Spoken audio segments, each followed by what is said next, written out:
Jane Austen. Pride and Prejudice. Chapter 48.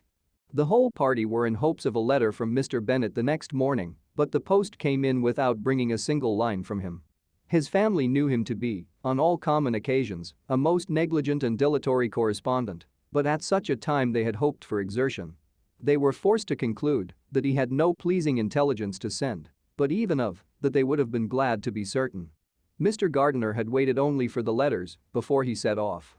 When he was gone, they were certain at least of receiving constant information of what was going on, and their uncle promised, at parting, to prevail on Mr. Bennet to return to Longbourn as soon as he could, to the great consolation of his sister, who considered it as the only security for her husband's not being killed in a duel. Mrs. Gardiner and the children were to remain in Hertfordshire a few days longer, as the former thought her presence might be serviceable to her nieces. She shared in their attendance on Mrs. Bennet and was a great comfort to them in their hours of freedom. Their other aunt also visited them frequently, and always, as she said, with the design of cheering and heartening them up, though, as she never came without reporting some fresh instance of Wickham's extravagance or irregularity, she seldom went away without leaving them more dispirited than she found them. All Meryton seemed striving to blacken the man who, but 3 months before, had been almost an angel of light. He was declared to be in debt to every tradesman in the place, and his intrigues, all honored with the title of seduction, had been extended into every tradesman's family. Everybody declared that he was the wickedest young man in the world, and everybody began to find out that they had always distrusted the appearance of his goodness. Elizabeth, though she did not credit above half of what was said, believed enough to make her former assurance of her sister's ruin more certain, and even Jane, who believed still less of it, became almost hopeless, more especially as the time was now come when, if they had gone to Scotland, which she had never before entirely despaired of, they must in all probability have gained some news of them. Mr. Gardiner left Longbourn on Sunday. On Tuesday his wife received a letter from him. It told them that, on his arrival, he had immediately found out his brother and persuaded him to come to Gracechurch Street, that Mr. Bennet had been to Epsom and Clapham before his arrival, but without gaining any satisfactory information, and that he was now determined to inquire of all the principal hotels in town, as Mr. Bennet thought it possible they might have gone to one of them on their first coming to London before they procured lodgings. Mr. Gardiner himself did not expect any success from this measure, but as his brother was eager in it, he meant to assist him in pursuing it. He added that Mr. Bennet seemed wholly disinclined at present to leave London and promised to write again very soon. There was also a postscript to this effect: "I have written to Colonel Forster to desire him to find out, if possible, from some of the young man's intimates in the regiment, whether Wickham has any relations or connections who would be likely to know in what part of town he has now concealed himself. If there were anyone that one could apply to with a probability of gaining such a clue as that, it might be of essential consequence. At present we have nothing to guide us. Colonel Forster will, I dare say, do everything in his power to satisfy us on this head. But, on second thoughts, perhaps, Lizzie could tell us what relations he has now living, better than any other person."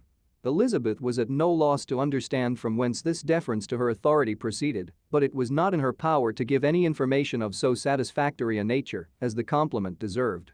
She had never heard of his having had any relations, except a father and mother, both of whom had been dead many years. It was possible, however, that some of his companions in the shire might be able to give more information, and though she was not very sanguine in expecting it, the application was a something to look forward to. Every day at Longbourn was now a day of anxiety, but the most anxious part of each was when the post was expected. The arrival of letters was the grand object of every morning's impatience. Through letters, whatever of good or bad was to be told would be communicated, and every succeeding day was expected to bring some news of importance. But before they heard again from Mr. Gardiner, a letter arrived for their father, from a different quarter, from Mr. Collins, which, as Jane had received directions to open all that came for him in his absence, she accordingly read, and Elizabeth, who knew what curiosities his letters always were, looked over her and read it likewise.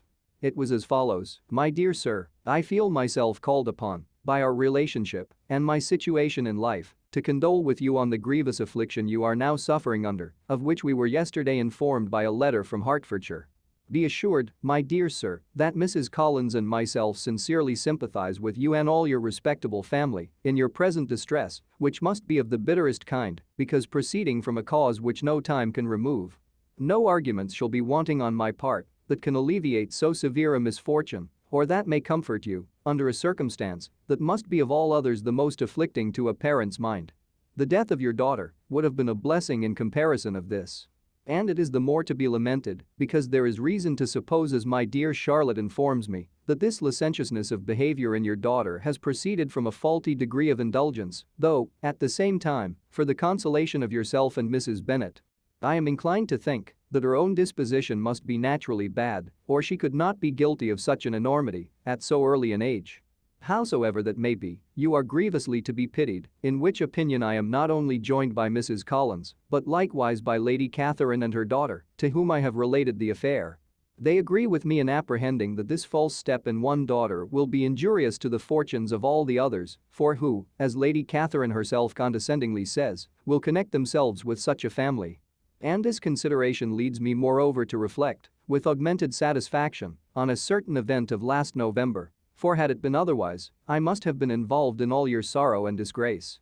Let me then advise you, dear sir, to console yourself as much as possible, to throw off your unworthy child from your affection forever, and leave her to reap the fruits of her own heinous offense.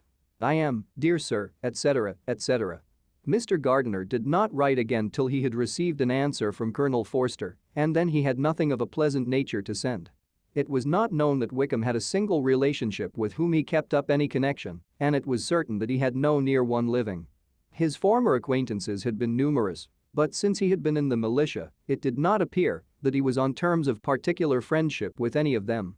There was no one, therefore, who could be pointed out as likely to give any news of him. And in the wretched state of his own finances, there was a very powerful motive for secrecy, in addition to his fear of discovery by Lydia's relations, for it had just transpired that he had left gaming debts behind him to a very considerable amount. Colonel Forster believed that more than £1,000 would be necessary to clear his expenses at Brighton. He owed a good deal in town, but his debts of honor were still more formidable. Mr. Gardiner did not attempt to conceal these particulars from the Longbourn family. Jane heard them with horror. "A gamester," she cried. "This is wholly unexpected. I had not an idea of it." Mr. Gardiner added in his letter that they might expect to see their father at home on the following day, which was Saturday. Rendered spiritless by the ill success of all their endeavors, he had yielded to his brother-in-law's entreaty that he would return to his family and leave it to him to do whatever occasion might suggest to be advisable for continuing their pursuit. When Mrs. Bennet was told of this, she did not express so much satisfaction as her children expected, considering what her anxiety for his life had been before. "What, is he coming home, and without poor Lydia?" she cried. "Sure he will not leave London before he has found them. Who is to fight Wickham and make him marry her if he comes away?" As Mrs. Gardiner began to wish to be at home, it was settled that she and the children should go to London at the same time that Mr. Bennet came from it.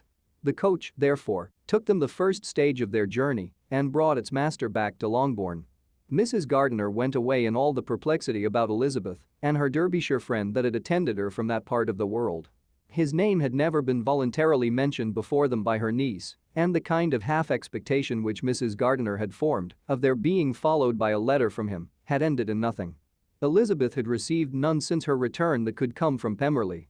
The present unhappy state of the family rendered any other excuse for the lowness of her spirits unnecessary. Nothing, therefore, could be fairly conjectured from that, though Elizabeth, who was by this time tolerably well acquainted with her own feelings, was perfectly aware that, had she known nothing of Darcy, she could have borne the dread of Lydia's infamy somewhat better.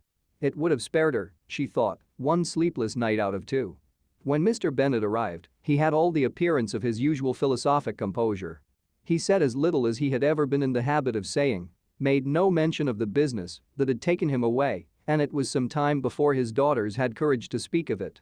It was not till the afternoon, when he had joined them at tea, that Elizabeth ventured to introduce the subject, and then, on her briefly expressing her sorrow for what he must have endured, he replied, "Say nothing of that. Who should suffer but myself? It has been my own doing, and I ought to feel it." "You must not be too severe upon yourself," replied Elizabeth. "You may well warn me against such an evil. Human nature is so prone to fall into it. No, Lizzie, let me once in my life feel how much I have been to blame. I am not afraid of being overpowered by the impression. It will pass away soon enough. Do you suppose them to be in London?" "Yes. Where else can they be so well concealed? And Lydia used to want to go to London," added Kitty. She is happy then, said her father dryly, and her residence there will probably be of some duration. Then after a short silence he continued. Lizzie, I bear you no ill will for being justified in your advice to me last May, which, considering the event, shows some greatness of mind. They were interrupted by Miss Bennet, who came to fetch her mother's tea. This is a parade, he cried, which does one good. It gives such an elegance to misfortune. Another day I will do the same. I will sit in my library, in my nightcap and powdering gown, and give as much trouble as I can. Or, perhaps, I may defer it till Kitty runs away. I am not going to run away, Papa, said Kitty fretfully. If I should ever go to Brighton, I would behave better than Lydia. You go to Brighton? I would not trust you so near it as Eastbourne for £50. No, Kitty, I have at last learned to be cautious, and you will feel the effects of it. No officer is ever to enter into my house again, nor even to pass through the village. Balls will be absolutely prohibited unless you stand up with one of your sisters. And you are never to stir out of doors till you can prove that you have spent 10 minutes of every day in a rational manner. Kitty, who took all these threats in a serious light, began to cry.